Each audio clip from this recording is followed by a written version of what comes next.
Assalamualaikum warahmatullahi wabarakatuh. Kita jumpa lagi pada kali ini. Bapak akan membahas tentang ajaran-ajaran Syiah.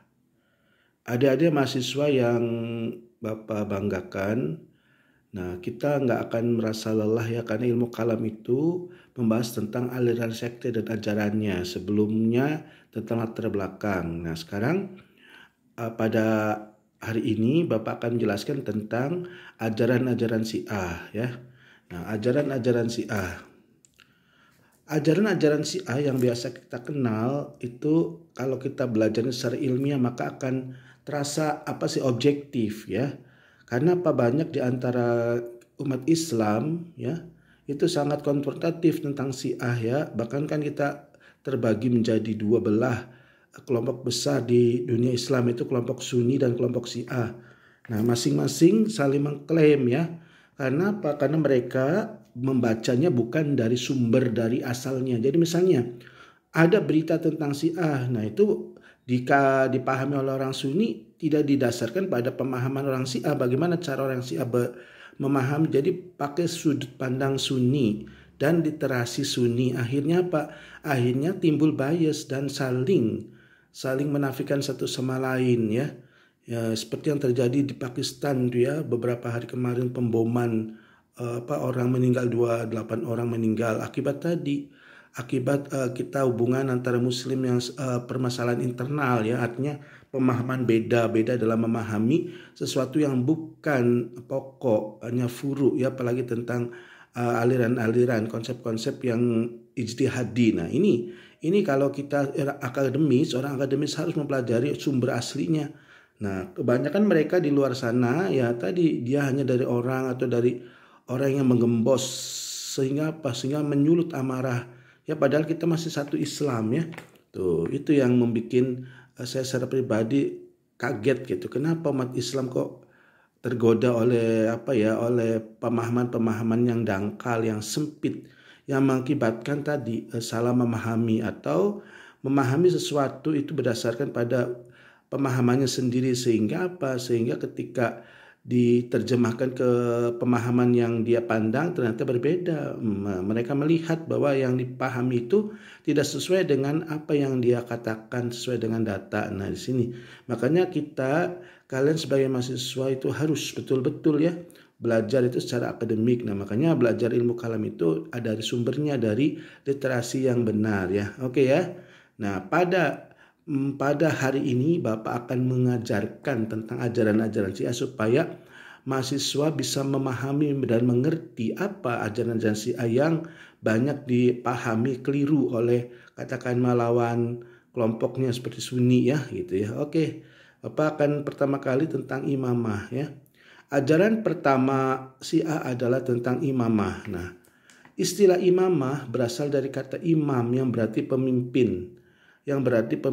Ya. Nah, yang berarti pemimpin kata imam itu. Jadi, imamah berarti kepemimpinan. Dan pada uraian yang lain dapat dijumpai kata imam sinonim dengan khalifah. Ahli Syariati menjelaskan bahwa imamah dalam mazhab pemikiran Syiah adalah kepemimpinan progresif dan revolusioner yang bertentangan dengan rejim-rejim politik lainnya, guna membimbing manusia serta membangun masyarakat di atas fondasi yang benar dan kuat, yang kekal mengarahkan manusia menuju kesadaran, perubahan, dan kemandirian dalam mengambil keputusan. Ibnu Khaldun menguraikan tentang konsep imamah bahwa sesungguhnya masalah imam bukan bagian dari kemaslahatan umum yang dapat diserahkan kepada pendapat umat untuk menentukan siapa yang akan memegangnya. Imamah merupakan sendi agama dan prinsip Islam.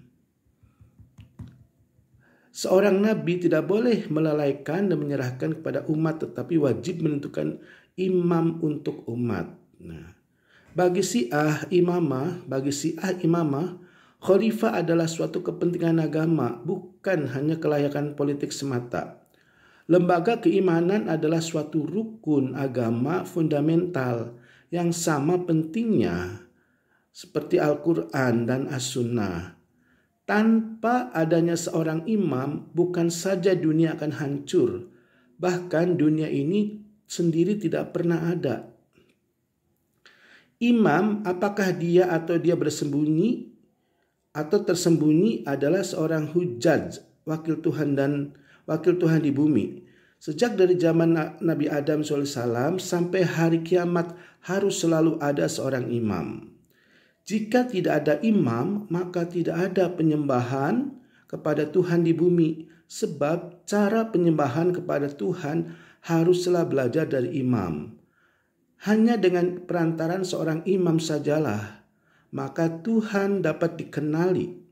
Inilah yang mereka maksud bahwa tanpa kehadiran seorang imam di bumi, maka dunia akan hancur. Mereka berpendapat pula bahwa imam adalah seorang yang maksum, suci dari dosa. Dalam doktrin Syiah selain Jaidiyah, pengangkatan seorang imam adalah hak suci Tuhan, bukan berdasarkan prinsip pemilihan demokratis. Setiap imam sejak dari Ali ibnu Abi Thalib adalah orang-orang yang mengaku jabatan berdasarkan dengan nas dan wasiat. Orang yang diangkat dinamakan mansus. Ali ibnu Abi Thalib diangkat oleh Nabi Muhammad SAW.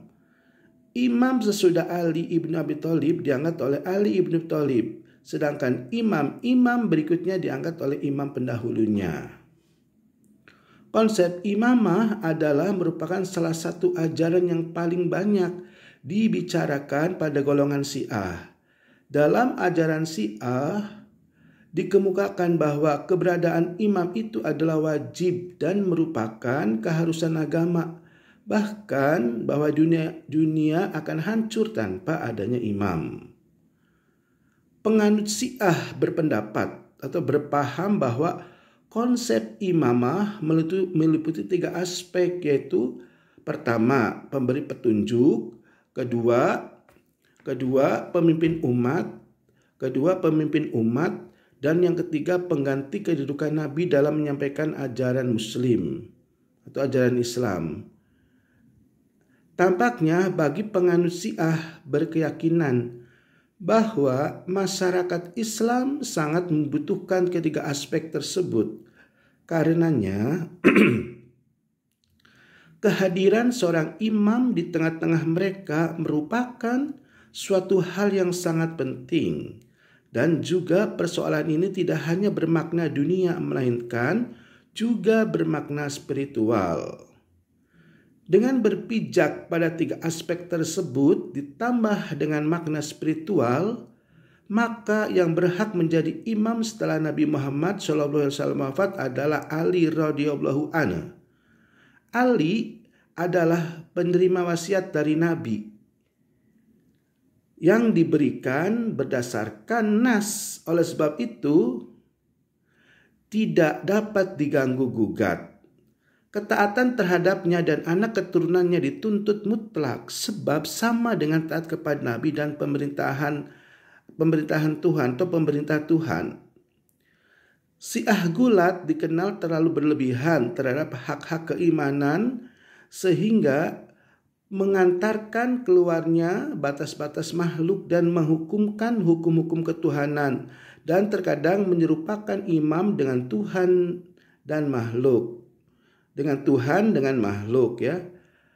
Akibat dari konsep-konsep ketuhanan tersebut, Al-Mansuriyah juga tergiring untuk berpendapat bahwa Ali bin Abi Thalib adalah potongan yang turun dari langit, dan yang turun dari langit adalah Tuhan. Dalam pemahaman mereka bahwa ruhnya Ali terus-menerus menjelma dari imam ke imam sampai ke Imam Mahdi yang ditunggu-tunggu. Menurut Marshall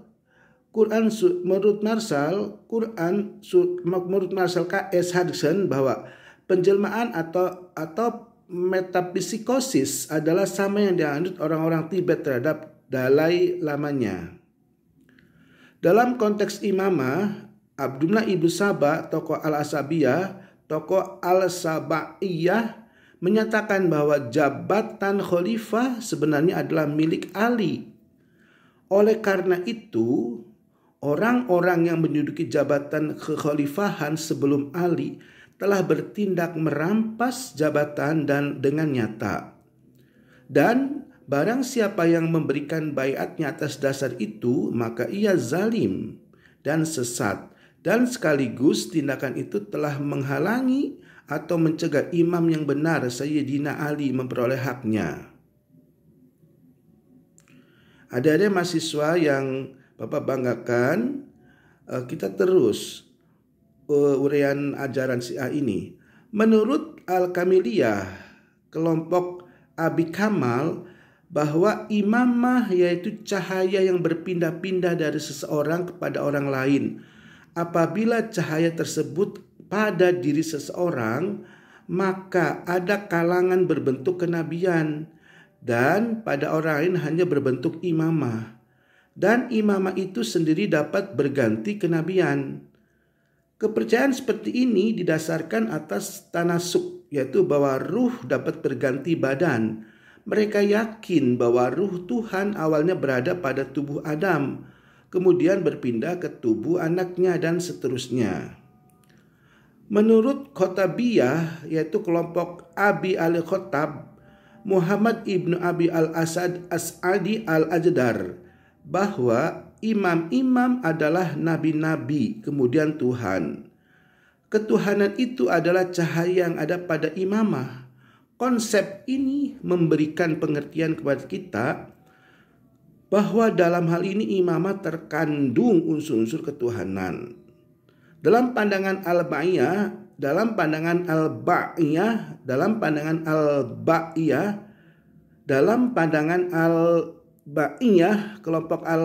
kelompok Al-Ba'bin dan Dira Al-Dausi, bahwa Ali sesungguhnya lebih utama dari Nabi Muhammad SAW. Dan mereka mendakwahkan yang diutus sebenarnya Ali bukan Nabi Muhammad SAW. Demikian juga Ali dipersamakan dengan Tuhan. Bahkan golongan ini mencaci Nabi Muhammad dan mengatakan bahwa Muhammad diutus untuk menyampaikan kepada Ali, tapi dia menyeru untuk dirinya sendiri. Apabila konsep al-ba'iyah didekati dengan barometer akidah, maka dapat dinyatakan hal itu terlalu jauh menyimpang. Bahkan telah meruntuhkan akidah yang tertanam kokoh di hati setiap muslim. Terlebih lagi pada konsepnya yang memuliakan Ali daripada Nabi Muhammad dan membersamakan Ali dengan Tuhan. Sekali lagi, konsep ini terlalu jauh menyimpang dari akidah yang sesungguhnya. Berpijak pada orian tersebut dapat dipahami bahwa imamah mengandung unsur ketuhanan, dan baik dalam kepada ketuhanan itu dapat berpindah-pindah baik kepada nabi bahkan imam-imam lainnya. Dengan demikian, dalam pandangan mereka Ali adalah Tuhan yang selalu menjelma dalam diri setiap imam sampai ke Imam Mahdi.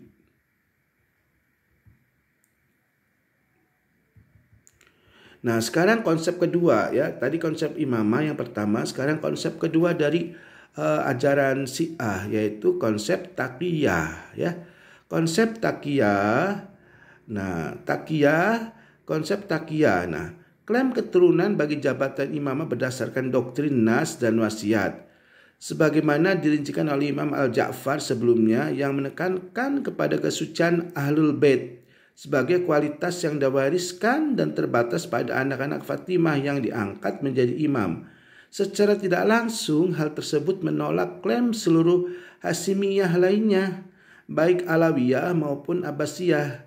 Tentu saja, klaim semacam itu telah menjerumuskan diri pada bahaya penyiksaan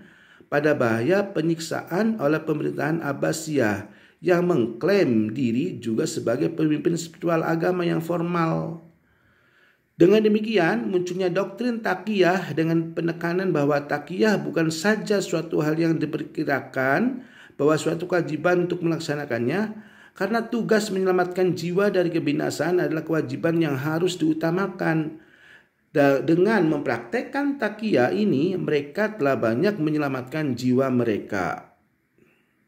Adik-adik mahasiswa, nah kita lanjutkan. Dalam ungkapan lain yang meriwayatkan bahwa Abu Ja'far berkata, Takiyah itu agamaku dan agama nenek moyangku. Tidak ada imam bagi orang yang tidak mempunyai takiyah. Hal yang serupa juga diungkapkan oleh Abu Abdullah bahwa takiyah adalah agama Allah. Kemudian imam dan syekh al-hadis mereka, Muhammad ibnu Ali ibnu Husain ibnu Abawahik al-Kummi, sebagaimana dikutip oleh Nur Zaman Sidik, berkata bahwa keyakinan kami tentang takiyah ialah bahwa dia itu adalah satu kewajiban. Barang siapa yang meninggalkan takiyah adalah sama dengan orang yang meninggalkan sholat sampai muncul kembali Imam Al-Qaim. Takiyah adalah suatu kewajiban dan sama sekali tidak diperkenankan tidak melakukannya. Barang siapa yang meninggalkan takiyah sebelum kedatangan Al-Qaim, sesungguhnya dia telah keluar dari agama Allah, dari garis Rasulullah dan imam. Berdasarkan dari ungkapan yang dikemukakan di atas, bila diamati secara cermat tentang perjalanan dan perkembangan Syiah yang sering mendapat tekanan, maka jelas bahwa konsep tersebut timbul sebagai keterpaksaan kondisi pada saat itu. Jadi wajar apabila konsep takiyah yang ditawarkan oleh Ja'far Shadiq dan Muhammad Al-Baqir. Nah, dengan demikian wajar pula pada saat pemerintahan Abbasiyah keturunan Ali dan Fatimah yang diilhami secara turun-temurun berdasarkan wasiat atau nas dengan hak prerogatif untuk tidak mengumumkan diri secara terang-terangan.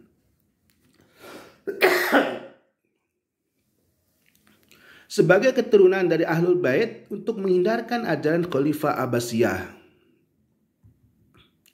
Konsep takiyah bagi orang Syiah ada pada firman Allah dalam surat Al-Imran ayat 3. Dalam surat Al-Imran surat ketiga ayat 28. La yattakhidil mu'minunal kafirina awliya min dunil mu'minina wa may yaf'al dzalika falaysa minallah fi syai'in illa an tattaqu minhum tuqatun wa yuhadzdharukumullahu nafsa wa hudzarukumullahu nafsahu wa ilallahil masir. Janganlah orang-orang mukmin mengambil orang-orang kafir menjadi wali, yaitu teman, pemimpin, pelindung atau penolong, dengan meninggalkan orang-orang mukmin. Barang siapa berbuat demikian, niscaya ia terlepaslah dari pertolongan Allah, kecuali karena niat memelihara diri dari sesuatu yang diikuti dari mereka.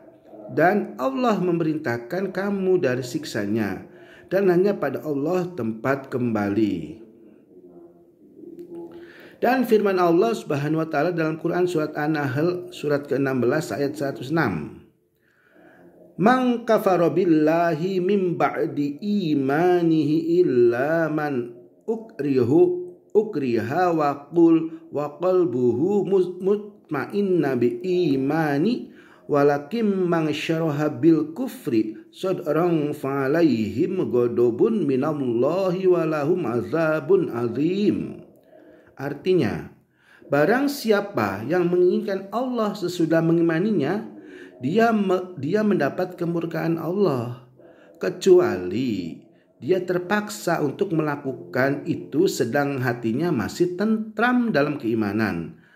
Akan tetapi barang siapa membuka dadanya untuk kekafiran, maka laknat Tuhan menimpa mereka dan baginya azab yang dahsyat. Dari kedua ayat tersebut pada dasarnya tidak menyalahkan sikap terpaksa untuk menyembunyikan sesuatu demi memelihara diri dari sesuatu yang berbahaya. Dan konsep takiyah dapat dipahami sebagai menyembunyikan sesuatu dari apa yang dirahasiakan dengan berpura-pura mengikuti untuk hadir atau menjauhkan diri segenap bahaya, atau menjauhkan diri dari seluruh bahaya. Nah, sekarang ajaran ketiga dari Syiah yaitu konsep Al-Mahdi dan Al-Roja'ah. Konsep Al-Mahdi adalah kepercayaan akan munculnya Imam Mahdi. Embrio dari kepercayaan tersebut akan datangnya Al-Mahdi telah terbentuk sejak setelah Ali ibnu Abi Thalib wafat, yang disebabkan oleh Abdullah ibnu Saba yang mencanangkan bahwa Ali tidaklah wafat, tetapi yang terbunuh oleh Ibnu Mulzam sebenarnya bukan Ali, tetapi iblis. Yang menyerupakan diri seorang Ali sebagai Ali. Sedang Ali sekarang ada di awan. Guntur adalah suara hardikannya dan kilat adalah sinar cemetinya. Dia akan kembali menghalau si pembuat batil dan durjana dengan tongkatnya yang bermata 3 trisula. Dia akan mengisi bumi ini dengan keadilan dan kebesarannya yang sekarang ini penuh pemerkosaan dan penindasan. Harun Nasution mengungkapkan bahwa Al-Mahdi adalah seorang yang diberi petunjuk. Yang dimaksud dengan Imam Mahdi tersebut adalah Muhammad Al-Qayyim Al-Muntazar, imam gaib yang ditunggu bagi Syiah Isna Asy'ariyah yang menghilang buat sementara dan akan muncul di dunia sebagai Al-Mahdi untuk memimpin umat, memimpin umat, menegakkan keadilan, menghancurkan kezaliman dan membangun kembali kekuasaan mereka. Berdasarkan hal tersebut, maka dapat dipahami bahwa Al-Mahdi yang ditunggu kedatangannya oleh Syiah Isna Asy'ariyah ialah imam yang ke-12, yaitu Muhammad Al-Qayyim Al-Muntazar. Berbeda dengan Syiah lainnya seperti Kaisaniyah atau Syiah Sabi'iyah. Sedangkan konsep Ar-Roja'ah adalah kembalinya imam yang tersembunyi. Pada saat sekarang, sang imam sedang berada dalam persembunyian atau goyah yang diyakini akan kembali. Substansi klaim mereka ini didasarkan pada perjalanan sekelompok pemuda gua yang digambarkan oleh Allah Subhanahu wa taala dalam Quran surat Al-Kahfi surat ke-7 ayat 9-25. Doktrin ghaibah berintikan prinsip bahwa sang imam tidaklah wafat. Tuhan hanya menghilangkan dari penglihatan manusia. Tuhanlah yang memperpanjang hidupnya. Sewaktu-waktu dapat berkomunikasi dengan manusia, berarti baru memulai tugasnya untuk melindungi manusia dari kejahatan.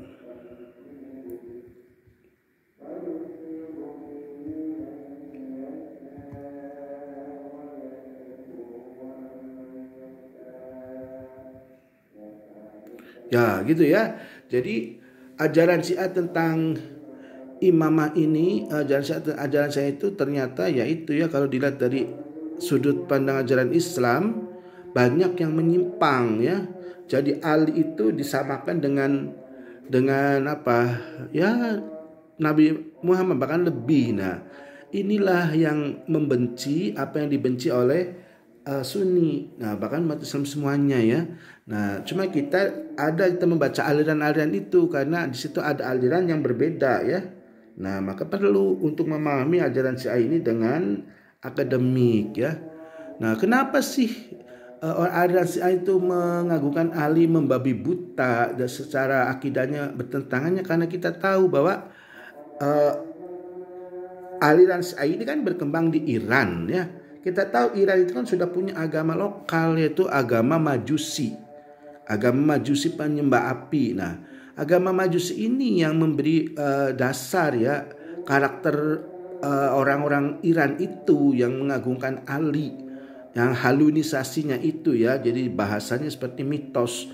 Jadi Ali itu segala-galanya lebih dari Nabi Muhammad, bahkan ya Tuhan sama. Nah, ini yang kacau ya, akidah yang kacau, artinya kacau bertentangan dan harus katakan ya dilarang ya kalau yang kayak gini. Nah ya gitu ya. Jadi itu ajaran Syiah yang Anda baru saja dengar dari uraian Bapak. Nah, sekarang kita akan beralih pada aliran Murji'ah ya.